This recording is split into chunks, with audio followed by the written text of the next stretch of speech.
नमस्कार, मी युवराज आणि तुम्ही पाहताय देवगिरी मराठी. मंडळी, आता सगळीकडे जावयांना धोंडे जेवणाचं आमंत्रण मिळतंय.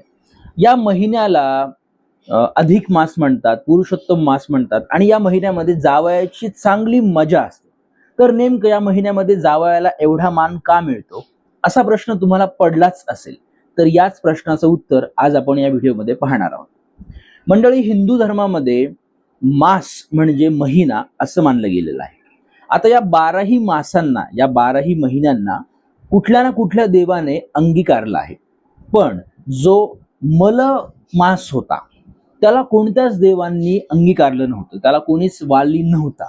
त्यावेळी या सृष्टीचे रक्षण करते देवांचे देव विष्णुदेव, या विष्णुदेवांनी या मल मासाला अंगीकारलं आणि त्यांनी या मल मासाला स्वतःचं नाव दिलं, जे की पुरुषोत्तम नाव असं होतं. म्हणून या मल मासाला नंतर पुरुषोत्तम मास अथवा अधिक मास असं संबोधलं जाऊ लागलं.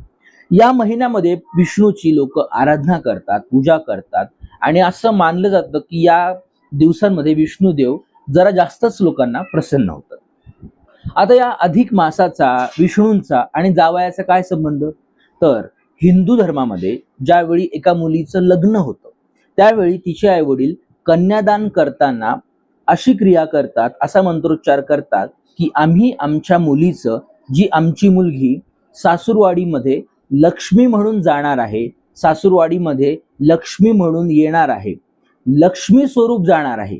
लक्ष्मी स्वरूप म्हणजे लक्ष्मीचे पती कोण? विष्णुदेव. म्हणून आमच्या मुलीचा जो नवरा आहे त्या जावयाला आम्ही विष्णू स्वरूप मानतो आणि या अधिक मासाच्या महिन्यात आम्हाला विष्णुदेवाची सेवा करण्यासाठी, विष्णुदेव प्रसन्न करण्यासाठी आम्ही जावयाला आमच्या घरी बोलावतो, त्याला गोडधोड जेवण देतो, त्यांची सेवा करतो, त्यांना भेटवस्तू देतो. मग त्यामध्ये काही लोक कपडे लत्ते करतात, काही लोक दागदागिने देतात, काही लोक रोख रक्कम देतात आणि अशा पद्धतीने जावयाची सेवा करून एक प्रतीने जे जावयाचं स्वरूप लक्ष्मीचे पती विष्णूंना मानलेलं आहे त्या विष्णूंची सेवा आमच्या हातून होते, असं हिंदू धर्माच्या शास्त्रात मानलं गेलेलं आहे. म्हणूनच या महिन्यामध्ये जावयांचा थाटमाट असतो. तर मंडळी, ही होती मल मासाला पुरुषोत्तम मास का म्हणतात आणि या महिन्यामध्ये विष्णू स्वरूप जावयाला एवढं जास्त का मानलं जातं. तुम्हाला ही माहिती कशी वाटली आम्हाला कमेंटमध्ये नक्की सांगा. भेटूया पुढच्या व्हिडिओमध्ये.